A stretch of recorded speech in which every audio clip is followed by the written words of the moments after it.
Hi, എല്ലാവർക്കും Nazi ലേണിംഗിന്റെ പുതിയൊരു ക്ലാസ്സിലേക്ക് സ്വാഗതം.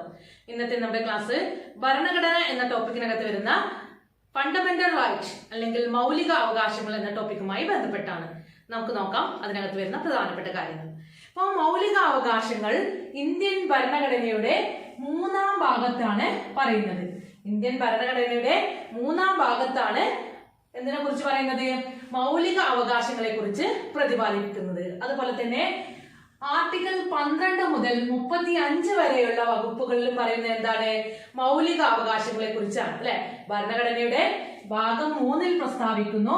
വകുപ്പ് 12 മുതൽ 35 വരെയുള്ള ആർട്ടിക്കിളിൽ എന്തിനെ കുറിച്ച് പ്രസ്താവിക്കുന്നത്? മൗലിക അവകാശങ്ങളെ കുറിച്ച് പ്രസ്താവിക്കുന്നുണ്ട്. ഈ മൗലിക അവകാശങ്ങൾ എന്ന ആശയം നമ്മൾ കടമെടുത്തത് അമേരിക്കയിൽ നിന്നാണ്. USA അല്ലെ, അമേരിക്കയിൽ നിന്നാണ് മൗലിക അവകാശങ്ങൾ എന്ന ആശയം നമ്മൾ ഇന്ത്യ കടമെടുത്തത്.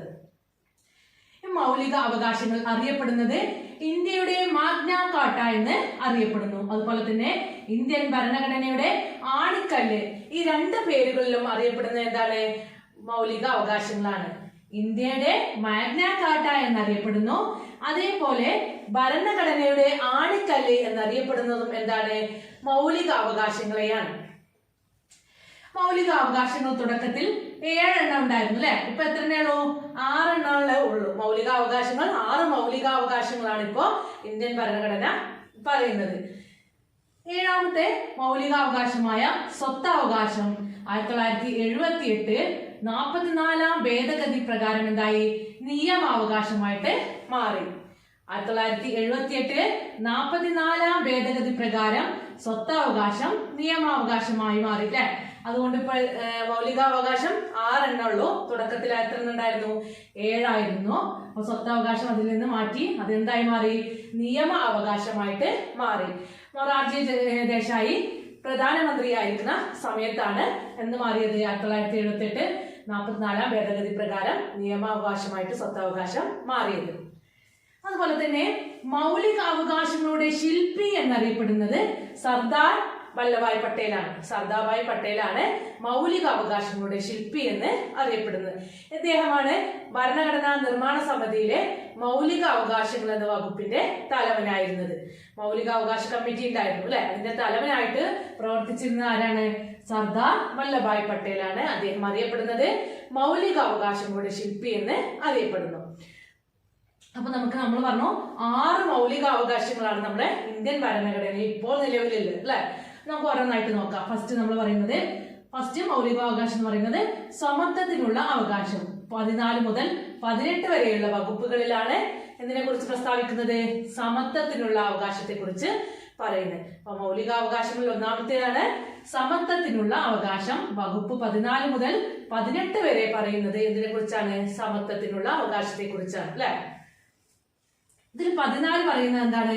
നിയമത്തിന് മുന്നിൽ എല്ലാവരും തുല്യരായിരിക്കണം. ആർട്ടിക്കിൾ 14 പ്രകാരം പറയുന്നത് എന്താണ്? നിയമത്തിന് മുമ്പിൽ എല്ലാവരും തുല്യരാണ്. അതുപോലെ തന്നെ ആർട്ടിക്കിൾ 15 പ്രസ്താവിക്കുന്നത് എന്താണ്?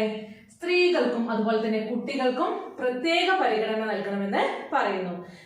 വകുപ്പ് 15 അനുസരിച്ച് സ്ത്രീകൾക്കും കുട്ടികൾക്കും തുല്യ പരിഗണനയാണ് നൽകുന്നുണ്ട്. അതേപോലെ തന്നെ ആർട്ടിക്കിൾ 16 പറയുന്നത് എന്താണ്? സർക്കാർ ഉദ്യോഗങ്ങളിൽ അവസര സമത്വത്തെ കുറിച്ച് പറയുന്നു. ആർട്ടിക്കിൾ 16 പറയുന്നത് എന്താണ്? സർക്കാർ ഉദ്യോഗങ്ങളിൽ അവസര സമത്വത്തെ കുറിച്ചാണ് പറയുന്നത്. അതുപോലെ തന്നെ ആർട്ടിക്കിൾ 17 PSC പല പ്രാവശ്യം ചോദിച്ചൊരു ക്വസ്റ്റ്യൻ ആണ്. ആർട്ടിക്കിൾ 17 പറയുന്നത് എന്താണ്? അയിത്ത നിരോധനത്തെ കുറിച്ചാണ് പറയുന്നത്. തൊട്ടുകൂടായ്മ പണ്ട് കാലത്ത് നിലവിൽ ഉണ്ടായിരുന്നതാണ് അല്ലെ. അപ്പോ ആർട്ടിക്കിൾ 17 പ്രകാരം അയിത്ത നിരോധനമാണ്. മഹാത്മാഗാന്ധി കി ജയ് എന്ന മുദ്രാവാക്യത്തോടെ പാസാക്കിയ വകുപ്പാണ് ഇത്. ആർട്ടിക്കിൾ 17 അയിത്ത നിരോധനം. ഓർത്തിരിക്കുക, മഹാത്മാഗാന്ധി കി ജയ് എന്ന മുദ്രാവാക്യത്തോടെ പാസാക്കിയ ആർട്ടിക്കിൾ ഏതാണ്? ആർട്ടിക്കിൾ 17 ആണ്. അയിത്ത നിരോധനമായിട്ട് ബന്ധപ്പെട്ടാണ്.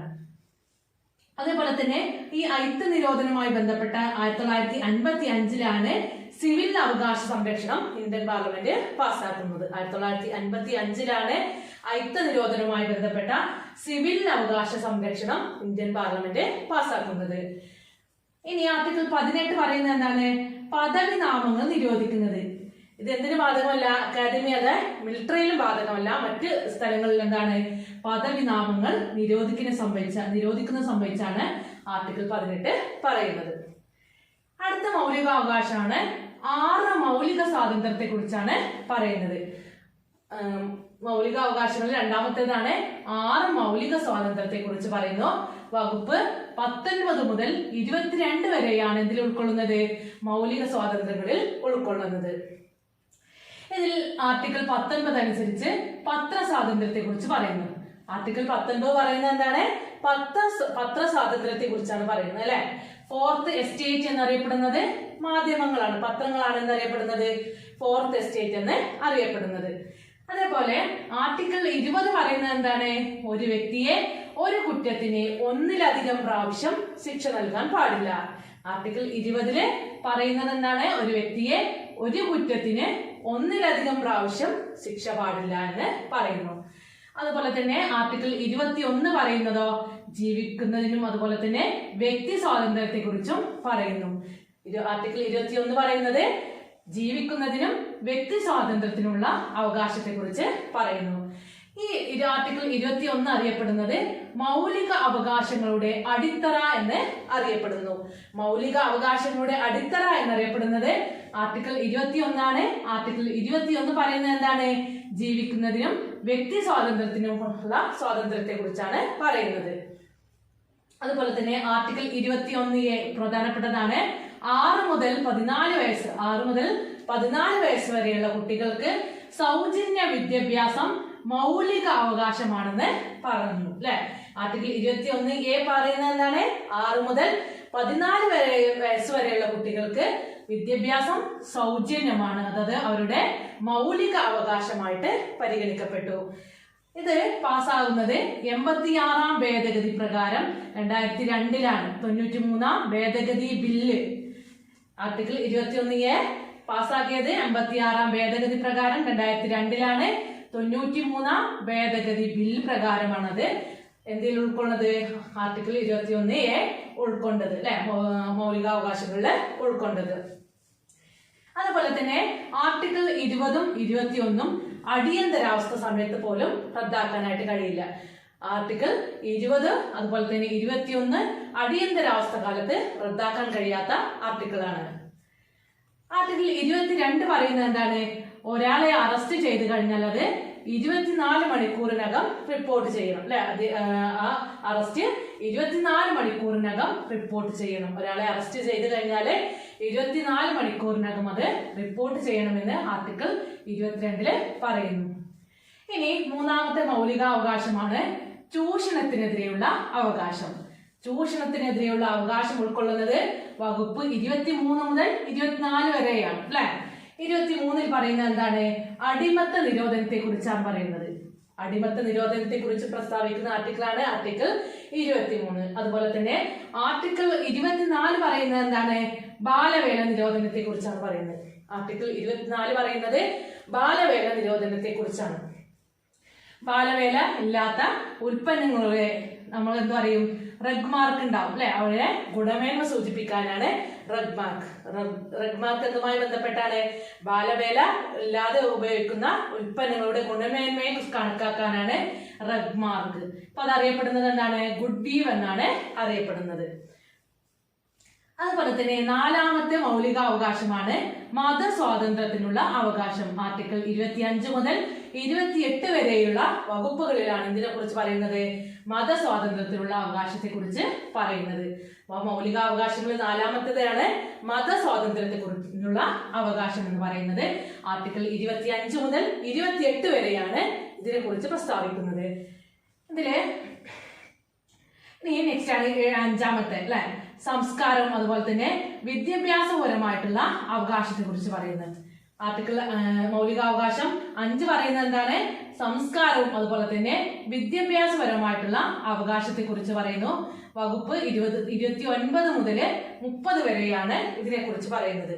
സംസ്കാരവും വിദ്യാഭ്യാസപരമായിട്ടുള്ള അവകാശം എന്ന് പറയുന്നത് മൗലികാവകാശങ്ങളിൽ 5ാമത്തേതാണ്. അത് ആർട്ടിക്കിൾ പ്രകാരം 29 മുതൽ 30 വരെയാണ് അതിനെ കുറിച്ച് പ്രസ്താവിക്കുന്നത്. ഇതിൽ 29 പറയുന്നത് എന്താണ്? ന്യൂനപക്ഷ സംരക്ഷണത്തെ കുറിച്ച് പറയുന്നു. ആർട്ടിക്കിൾ 29 ന്യൂനപക്ഷ സംരക്ഷണം പറയുന്നത്.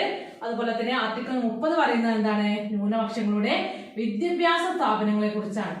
ആർട്ടിക്കിൾ 30 പ്രസ്താവിക്കുന്നത് ന്യൂനപക്ഷങ്ങളുടെ വിദ്യാഭ്യാസ സ്ഥാപനങ്ങളുമായി ബന്ധപ്പെട്ട കാര്യങ്ങളാണ്.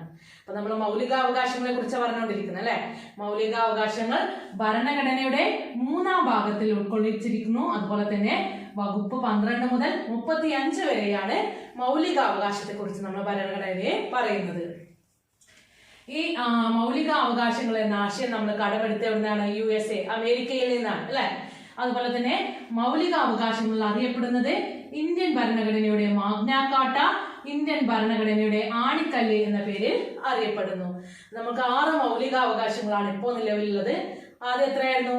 7 ആയിരുന്നു അല്ലെ. സ്വത്തവകാശം ഇപ്പൊ എന്തായിട്ടുണ്ട്? 1978 44-ാം ഭരണഘടനാ ഭേദഗതി പ്രകാരം അത് നിയമാവകാശമായിട്ട് മാറിയിട്ടുണ്ടായിരുന്നു. അന്നത്തെ പ്രധാനമന്ത്രി മൊറാർജി ദേശായി ആയിരുന്നു. മൗലികാവകാശങ്ങളുടെ ശില്പി എന്നറിയപ്പെടുന്നത് സർദാർ വല്ലഭായ് പട്ടേലാണ്. അതേപോലെ നമ്മൾ പറഞ്ഞു മൗലികാവകാശങ്ങൾ 6 അതിൽ ഫസ്റ്റ് എന്ന് പറയുന്നത് സമത്വത്തിനുള്ള അവകാശം. ആർട്ടിക്കിൾ 14 മുതൽ 18 വരെ പ്രസ്താവിക്കുന്നത് സമത്വത്തെ കുറിച്ചുള്ള അവകാശത്തെ കുറിച്ചാണ്. ആർട്ടിക്കിൾ 14 പറയുന്നത് എന്താണ്? നിയമത്തിൽ മുന്നിൽ എല്ലാവരും സമന്മാരാണ് അല്ലെ. ആർട്ടിക്കിൾ 15 പ്രകാരം സ്ത്രീകൾക്കും കുട്ടികൾക്കും പ്രത്യേക പരിഗണന നൽകണമെന്ന് പറയുന്നുണ്ട്. ആർട്ടിക്കിൾ 16 പറയുന്നത് എന്താണ്? സർക്കാർ ഉദ്യോഗങ്ങളിൽ അവസര സമത്വത്തെ കുറിച്ച് പറയുന്നു. ആർട്ടിക്കിൾ 17 അയിത്ത നിരോധനം പറയുന്നു. അതുപോലെ തന്നെ ആർട്ടിക്കിൾ 17 മഹാത്മാഗാന്ധി കി ജയ് എന്ന മുദ്രാവാക്യത്തോടെ പാസ്സാക്കിയ ആർട്ടിക്കിൾ. 1955 അയിത്ത നിരോധനവുമായി ബന്ധപ്പെട്ട സിവിൽ സംരക്ഷണ ഇന്ത്യൻ പാർലമെന്റ് പാസ്സാക്കുന്നത്. ആർട്ടിക്കിൾ 18 പദവി നാമങ്ങൾ നിരോധിക്കുന്നത്. ഇത് എന്തിനു ബാധകമല്ല? അക്കാദമിക് അതുപോലെ തന്നെ മിലിറ്ററിയിലേത് ബാധകമല്ല. മറ്റു സ്ഥലങ്ങളിൽ പദവി നാമങ്ങൾ നിരോധിക്കുന്നതുമായി ബന്ധപ്പെട്ടാണ് ആർട്ടിക്കിൾ 18 പറയുന്നത്. ഇനി മൗലികാവകാശങ്ങൾ രണ്ടാമത്തേതാണ് 6 മൗലിക സ്വാതന്ത്ര്യത്തെ കുറിച്ച് പറയുന്നു അല്ലെ. ആർട്ടിക്കിൾ 19 മുതൽ 22 വരെയാണ് 6 മൗലിക സ്വാതന്ത്ര്യത്തെ കുറിച്ച് പറയുന്നത്. ഇതിൽ ആർട്ടിക്കിൾ 19 പത്ര സ്വാതന്ത്ര്യത്തെ കുറിച്ച് പറയുന്നു. ഫോർത്ത് എസ്റ്റേറ്റ് അറിയുന്നത് മാധ്യമങ്ങളാണ്. ആർട്ടിക്കിൾ 20 പ്രകാരം ഒരു വ്യക്തിയെ ഒരു കുറ്റത്തിന് 1-ലധികം പ്രാവശ്യം ശിക്ഷ നൽകാൻ പാടില്ല. ആർട്ടിക്കിൾ 21 പറയുന്നത് എന്താണ്? ജീവിക്കുന്നതിനും വ്യക്തി സ്വാതന്ത്ര്യത്തെ കുറിച്ചും പറയുന്നു. ഇതറിയപ്പെടുന്നത് മൗലിക അവകാശങ്ങളുടെ അടിത്തറ എന്ന് അറിയപ്പെടുന്നു. ആർട്ടിക്കിൾ 21A 6 മുതൽ 14 വരെയുള്ള കുട്ടികൾക്ക് സൗജന്യ വിദ്യാഭ്യാസം അവരുടെ മൗലിക അവകാശമാണെന്ന് പറയുന്നത്. ഇത് പാസ്സാക്കിയത് 86-ാം ഭേദഗതി പ്രകാരം 2008 93-ാം ഭേദഗതി ബില്ലിലാണ് അത് പാസ്സാക്കിയത്. അതുപോലെ ആർട്ടിക്കിൾ 20-ഉം 21-ഉം അടിയന്തരാവസ്ഥയിൽ പോലും റദ്ദാക്കാൻ നമുക്ക് കഴിയില്ല. ഒരാളെ അറസ്റ്റ് ചെയ്താൽ ആർട്ടിക്കിൾ 22 പ്രകാരം അത് 24 മണിക്കൂറകം റിപ്പോർട്ട് ചെയ്യണമെന്ന് പറയുന്നു. ഇനി മൗലികാവകാശങ്ങളിൽ മൂന്നാമത്തേതാണ് ചൂഷണത്തിനെതിരെയുള്ള അവകാശം. ആർട്ടിക്കിൾ 23 മുതൽ 24 വരെയാണ് ഇതിനെ കുറിച്ച് പറയുന്നത്. ഇതിൽ ആർട്ടിക്കിൾ 23 അടിമത്ത നിരോധനത്തെ കുറിച്ച് പറയുന്നു. ആർട്ടിക്കിൾ 24 ബാലവേലയെ കുറിച്ച് പറയുന്നു അല്ലെ. ബാലവേല നിരോധനത്തെ കുറിച്ചാണ് പറയുന്നത്. അതുപോലെ തന്നെ റെഡ് മാർക്ക് എന്തുമായി ബന്ധപ്പെട്ടാണ്? ബാലവേല ഉപയോഗിക്കാത്ത ഉൽപ്പന്നങ്ങളുടെ ഗുണമേന്മയെ സൂചിപ്പിക്കുന്നതാണ് റെഡ് മാർക്ക്. ഇപ്പോൾ അത് അറിയപ്പെടുന്നത് ഗുഡ് വീവ് എന്നാണ്. റെഡ് മാർക്ക് ഇപ്പോൾ അറിയപ്പെടുന്നത് ഗുഡ് വീവ് എന്നാണ്. അതേപോലെ തന്നെ 4-ാമത്തെ മൗലികാവകാശമാണ് മതസ്വാതന്ത്ര്യത്തിനുള്ള അവകാശം. ആർട്ടിക്കിൾ 25 മുതൽ 28 വരെ അത് പ്രസ്താവിക്കുന്നു. മൗലികാവകാശങ്ങളിൽ 5-ാമത്തേതാണ് സംസ്കാരവും വിദ്യാഭ്യാസപരവുമായിട്ടുള്ള അവകാശം. ആർട്ടിക്കിൾ 29 മുതൽ 30 വരെയാണ് അത് പ്രസ്താവിക്കുന്നത്. ആർട്ടിക്കിൾ 29 പ്രകാരം ന്യൂനപക്ഷ സംരക്ഷണവുമായി ബന്ധപ്പെട്ടു വരുന്നു. ആർട്ടിക്കിൾ 30 ന്യൂനപക്ഷങ്ങളുടെ വിദ്യാഭ്യാസ സ്ഥാപനങ്ങളുമായി ബന്ധപ്പെട്ടതാണ് ആർട്ടിക്കിൾ 30. അടുത്തത് 6-ാമത്തെ മൗലികാവകാശമാണ് ഭരണഘടനാപരമായ പ്രതിവിധിക്കുള്ള അവകാശം. 6-ാമത്തെ മൗലികാവകാശം പറയുന്നത് എന്താണ്? ഭരണഘടനാപരമായ പ്രതിവിധിക്കുള്ള അവകാശം. അത് ഉൾക്കൊള്ളുന്ന വകുപ്പാണ് 32-ാം വകുപ്പ്. ആർട്ടിക്കിൾ 32 അതില് ഉൾക്കൊള്ളുന്നത്. ഈ ആർട്ടിക്കിൾ 32 അറിയപ്പെടുന്നത് മൗലിക അവകാശങ്ങളിൽ മൗലികമായത് എന്ന് അറിയപ്പെടുന്നു. ആർട്ടിക്കിൾ 32 അറിയപ്പെടുന്നത് മൗലിക അവകാശങ്ങളിൽ മൗലികമായതെന്ന്. അതേപോലെ തന്നെ ഭരണഘടനയുടെ ഹൃദയവും ആത്മാവും എന്ന് ആർട്ടിക്കിൾ 32 വിശേഷിപ്പിച്ചത് ആരാണ്? ഡോക്ടർ അംബേദ്കർ ആണ്. അദ്ദേഹം ഭരണഘടനാ നിർമ്മാണ സഭയുടെ ഡ്രാഫ്റ്റിംഗ് കമ്മിറ്റി ചെയർമാൻ ആയിരുന്നു അല്ലെ. അദ്ദേഹം വിശേഷിപ്പിച്ചത് ആർട്ടിക്കിൾ 32 ഭരണഘടനയുടെ ഹൃദയവും ആത്മാവും എന്ന് വിശേഷിപ്പിച്ചത് ആർട്ടിക്കിൾ 32 PSC പല പ്രാവശ്യം ചോദിച്ച ക്വസ്റ്റ്യനാണ്. ആർട്ടിക്കിൾ 32 ഭരണഘടനയുടെ ഹൃദയവും ആത്മാവും എന്ന് വിശേഷിപ്പിച്ചത് ഡോക്ടർ അംബേദ്കർ ആണ്. അതുപോലെ തന്നെ ഈ മൗലിക അവകാശങ്ങൾ സംരക്ഷിക്കുന്നതിന് വേണ്ടി കോടതി പുറപ്പെടുവിക്കുന്ന ഉത്തരവിനെ പറയുന്ന പേരാണ് റിട്ടുകൾ എന്ന്. റിട്ടുകൾ എന്ന് പറഞ്ഞാല് എന്താണ്? മൗലിക അവകാശങ്ങൾ സംരക്ഷിക്കുന്നതിന് വേണ്ടി കോടതി പുറപ്പെടുവിക്കുന്ന ഉത്തരവിനെ എന്ന് പറയുന്നത് റിട്ടുകൾ എന്ന് പറയുന്നത്. നിലവിൽ 5 റിട്ടുകളാണ് ഭരണഘടനയിൽ ഉൾക്കൊള്ളുന്നത് അല്ലെ. അതുപോലെ തന്നെ റിട്ട് എന്ന വാക്ക് ലാറ്റിൻ ഭാഷയിൽ നിന്നാണ് വന്നിട്ടുള്ളത്. ഹൈക്കോടതി 226 പ്രകാരമാണ് റിട്ടുകൾ പുറപ്പെടുവിക്കുന്നത്. ഹൈക്കോടതി റിട്ടുകൾ പുറപ്പെടുവിക്കുന്നത് ആർട്ടിക്കിൾ 226 പ്രകാരമാണ്. നമ്മൾ പറഞ്ഞു 5 റിട്ടുകളാണുള്ളത് എന്ന് പറഞ്ഞു അല്ലെ. അതിൽ ഫസ്റ്റ് വൺ ഹെബിയസ് കോർപ്പസ്. ഒന്നാമത്തേതാണ് ഹെബിയസ് കോർപ്പസ്. ഇതിൽ പറയുന്നത് എന്താണ്? ഹെബിയസ് കോർപ്പസ് എന്ന പദം ആദ്യമായിട്ട് പ്രത്യക്ഷപ്പെട്ടത് മാഗ്ന കാർട്ടയിലാണ് അല്ലെ. എന്താണ് ഈ മാഗ്ന കാർട്ട എന്ന് പറഞ്ഞാല്? പൗരന്മാരുടെ, ലോകത്തിലെ പൗരന്മാരുടെ സംരക്ഷണവുമായിട്ട് ബന്ധപ്പെട്ട് ആദ്യം നിലവിൽ വന്ന ഒരു പ്രാമാണിക രേഖയാണ് മാഗ്ന കാർട്ട എന്ന് പറയുന്നത്. ഈ മാഗ്ന കാർട്ടയിലാണ് ഹെബിയസ് കോർപ്പസിനെ കുറിച്ച് ആദ്യമായിട്ട് പ്രത്യക്ഷപ്പെടുന്നത്. അല്ലെങ്കിൽ ഹെബിയസ് കോർപ്പസ് എന്ന വാക്ക് ആദ്യമായിട്ട് പ്രത്യക്ഷപ്പെടുന്നത് മാഗ്ന കാർട്ടയിലാണ്. അതുപോലെ തന്നെ ഈ ഹെബിയസ് കോർപ്പസ് അറിയപ്പെടുന്നത് വ്യക്തി സ്വാതന്ത്ര്യത്തിന്റെ സംരക്ഷകൻ എന്ന് അറിയപ്പെടുന്നത്. ഹെബിയസ് കോർപ്പസ് അറിയപ്പെടുന്നതാണ് വ്യക്തി സ്വാതന്ത്ര്യത്തിന്റെ സംരക്ഷകൻ എന്ന പേരിൽ അറിയപ്പെടുന്നു. അതേപോലെ ഹെബിയസ് കോർപ്പസ് എന്ന വാക്കിനർത്ഥം നിങ്ങൾക്ക് ശരീരം ഏറ്റെടുക്കാം എന്നാണ്. ഹെബിയസ് കോർപ്പസ് എന്ന് പറഞ്ഞാല് അതിന്റെ അർത്ഥം എന്താണ്? നിങ്ങൾക്ക് ശരീരം ഏറ്റെടുക്കാം. ഈ ഹെബിയസ് കോർപ്പസ് പുറപ്പെടുവിക്കുന്നത് നിയമവിധേയമല്ലാതെ ഒരാളെ തടവിൽ വെച്ച് കഴിഞ്ഞാൽ അവരെ മോചിപ്പിക്കുന്ന സമയത്താണ് എന്ത് പുറപ്പെടുവിക്കുന്നത്? ഹെബിയസ് കോർപ്പസ് പുറപ്പെടുവിക്കുന്നത്. നിയമവിരുദ്ധമായിട്ട് ഒരാളെ തടവിൽ വെച്ച് കഴിഞ്ഞാൽ അവരുടെ മോചനവുമായി ബന്ധപ്പെട്ടാണ് ഹെബിയസ് കോർപ്പസ് കോടതി പുറപ്പെടുവിക്കുന്നത്. ഇനി രണ്ടാമത്തെ റിട്ടാണ് മാൻഡമസ്. മാൻഡമസ് എന്ന വാക്കിനർത്ഥം നാം കൽപ്പിക്കുന്നു എന്നാണ്. സ്വന്തം കർത്തവ്യം നിറവേറ്റാൻ വ്യക്തിയോ സ്ഥാപനത്തെയോ അനുശാസിക്കുന്നതിനാണ് എന്ത് പുറപ്പെടുവിക്കുന്നത്? കോടതി മാൻഡമസ് എന്ന റിട്ട് പുറപ്പെടുവിക്കുന്നത്. അപ്പൊ മാൻഡമസ് എന്ന വാക്കിനർത്ഥം എന്താണ്? നാം കൽപ്പിക്കുന്നു എന്നാണ് അല്ലെ. ഒരു വ്യക്തിയോ അല്ലെങ്കിൽ ഒരു സ്ഥാപനമോ അവരുടെ കർത്തവ്യങ്ങൾ നിർവഹിക്കാൻ കഴിയാത്ത അവസ്ഥയിൽ അവര് കോടതി അനുശാസിക്കുന്ന റിട്ടാണ് എന്ത് പറയുന്നത്? മാൻഡമസ് എന്ന് പറയുന്നത്. അതുപോലെ തന്നെ മൂന്നാമത്തെ റിട്ടാണ് കോവാറന്റോ. കോവാറന്റോ എന്ന വാക്കിനർത്ഥം എന്താണ്? എന്ത് അധികാരം എന്നാണ്. കോവാറന്റോ എന്ന വാക്കിനർത്ഥം എന്ത് അധികാരം എന്നാണ്. അതുപോലെ തന്നെ നാലാമത്തെ റിട്ടാണ് പ്രൊഹിബിഷൻ. പ്രൊഹിബിഷൻ പുറപ്പെടുവിക്കുന്നത് എപ്പോഴാണ്? നിയമവിരുദ്ധവും അതുപോലെ തന്നെ നീതിരഹിതവുമായിട്ടുള്ള വിചാരണ തടയാൻ വേണ്ടിയിട്ടാണ് പ്രൊഹിബിഷൻ എന്ന റിട്ട് ഉൾപ്പെടുത്തിയിരിക്കുന്നത്. അപ്പൊ പ്രൊഹിബിഷൻ എന്ന റിട്ടില് നിയമവിരുദ്ധവും അതുപോലെ തന്നെ നീതിരഹിതവുമായിട്ടുള്ള വിചാരണ തടയുന്നതിന് വേണ്ടിയിട്ടാണ്. ഒരു കീഴ്ക്കോടതി അതിന്റെ അധികാര പരിധി ലംഘിക്കുകയോ സ്വാഭാവിക നീതിന്യായങ്ങൾക്കെതിരെ പ്രവർത്തിക്കുകയോ ചെയ്യുന്ന സമയത്താണ് കോടതി എന്ത് പുറപ്പെടുവിക്കുന്നത്? പ്രൊഹിബിഷൻ പുറപ്പെടുവിക്കുന്നത്. ഒരു കീഴ്ക്കോടതി അതിന്റെ അധികാര പരിധി ലംഘിക്കുകയോ സ്വാഭാവിക നീതിന്യായങ്ങൾക്കെതിരെ പ്രവർത്തിക്കുകയോ ചെയ്യുന്ന സമയത്താണ് എന്ത് പുറപ്പെടുവിക്കുന്നത്? പ്രൊഹിബിഷൻ എന്ന റിട്ട് പുറപ്പെടുവിക്കുന്നത്. ഈ അഞ്ചാം ഷർഷാരി. അത് പറയുന്നത് എന്താണ്?